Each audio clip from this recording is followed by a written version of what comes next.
Los hechos históricos siempre tienen un punto inicial. En consecuencia, creo que es muy importante ver cómo uno puede narrar de la forma más simple posible cuando se genera un hecho económico importante. El gran protagonista del que venimos hablando es la hiperinflación. Tanto se habla de una Argentina que era esplendorosa, que ocupaba los principales lugares del mundo. Bueno, a ver, ¿qué es lo que pasa? Recordemos que uno parte de 1880 y 1881 porque en Argentina hay como una especie de referencia mitológica a la Argentina que hizo la conquista del desierto, vinieron los ingleses, pusieron la plata, los demás trajeron la mano de obra y entonces empezó a exportar trigo que no teníamos y después los frigoríficos, bueno, complementariedad con Inglaterra, es decir, esto hay que tenerlo muy claro. La Primera Guerra Mundial nos afecta en uno de los sectores exportadores, pero nos favorece en otro. Ahí hay una especie de estrategia sustitutiva de importaciones, porque tuvimos que sustituir algunos productos que importábamos, el tema de la energía, que esa fue una época de mucho crecimiento y con inflación baja. La década del 20 hubo un año que creció un poco, que fue el 22, pero después todos pensaban que todo volvía a su nivel normal. La crisis del 30 implicó deflación, implicó caída de los valores, caída de los bienes, caída del trabajo. Entonces todos los países que estaban moviéndose en el comercio se vuelven hacia sí mismos. Y Inglaterra, que era nuestro socio fundamental y esencial, da prioridad al Commonwealth, es decir, a su región. Entonces nosotros tuvimos que decir, ahora, ¿qué hacemos? Arreglamos con los ingleses para que nos compren carne, el tema de los ferrocarriles. Bueno, empieza un sistema donde empezamos a hacernos novios con los Estados Unidos a través de un tipo de cambio que permitiera el desarrollo automotriz. Más los caminos que se empiezan a hacer en la época del 30 compiten con los trenes ingleses. Y Argentina, lo mismo que todo el mundo, en el año 35 tiene su Banco Central. Entonces en la década del 30 fue deflacionaria, pero ahí ya la industria empezó a tener igual peso que el sector agropecuario en el Producto Bruto. Antes venía el sector agropecuario, era mayor que la industria. Quiere decir que en cierta manera el campo también tenía una población empleada mayor que la industria. En el 36 se iguala y a partir del 36 la industria y los servicios empiezan a superar totalmente a la población del campo. Cambia la estructura del país. Es un país nuevo. Después de la crisis del 30 es un país nuevo, que creo que todavía no lo hemos podido delinear bien.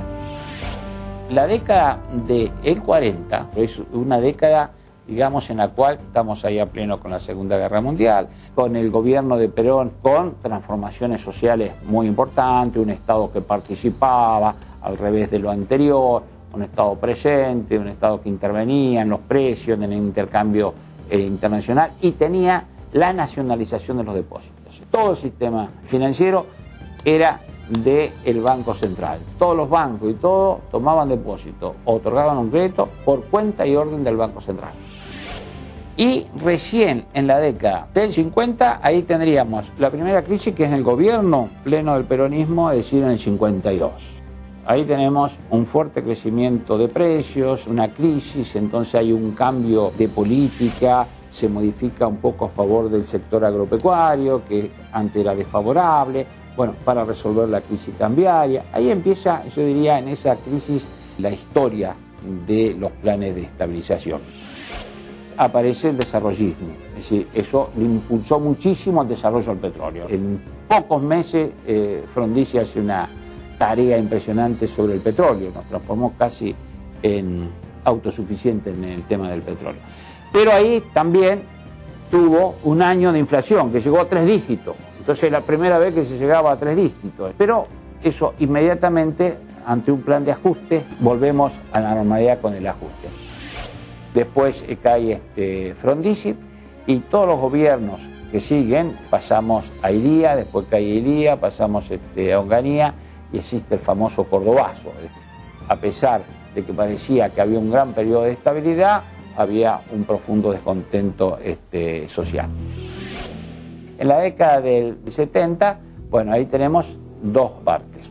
la de un gobierno militar que se está yendo realmente muy débil, y la asunción de un peronismo en una época muy complicada de Argentina, muy violenta, la época realmente una década muy difícil. Algunos decían que estábamos ya en inflación, otros no. Bueno, para no transformarlo en un tema exclusivamente político, yo te diría que estábamos, las cuentas fiscales y todo estaba muy comprometida. Ya la hiperinflación ya era inercial para mí ahí en ese tema, ya la puja por la distribución, ya las estructuras económicas, después la muerte de Perón, que produce ahí un hecho muy grave, viene el golpe militar, que evidentemente sin consenso y sin un manejo muy claro de política económica, le dio prioridad al conflicto con Chile seguro, y había uno tapado con Brasil. Y todavía ni hablábamos del tema de Malvinas. Te diría que ahí hubo una política económica más militar que económica, más para la guerra que para la paz. Tenemos un año 82 terrible, porque tenemos un año 82 que la guerra de Malvinas y encima la crisis internacional de deuda. Es decir, México se declara en cesación de pago y las tasas de interés se fueron internacional al 20%, hoy están en el 1%, te digo para tener una idea. Ahí te diría que quedamos condicionados toda la década del 80, la democracia entró con todos sus problemas, con las expectativas que son muchas, entonces cómo la manejás teniendo toda esa expectativa que tuviste diferidas durante años anteriores. Grispul llamó a una concertación económica, entonces había una mesa política, una mesa técnica que representábamos distintos sectores y definíamos la política que había que aplicar. Cuando salíamos a las reuniones el dólar se disparaba. ¿Por qué? Y porque éramos sectores. En los sectores cada uno defiende lo suyo y es legítimo que así sea.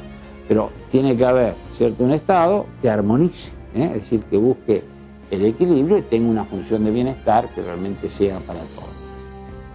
Ahí en esa década la inflación fue la más alta, siguió hasta el plan austral siendo muy alta. En el plan austral se clava la inflación. Y a partir de ahí empieza de vuelta a aflojarse por las presiones, es decir, siempre este es el mismo tema. En el 87 empieza a aflojarse, en el 88 hay que establecer otro plan, que es el plan primavera, que sí van a estar alineados el tipo de cambio con la variación de precios. Todo eso te diría que se fue produciendo hasta lo que llamamos nosotros en el 89 el golpe cambiario.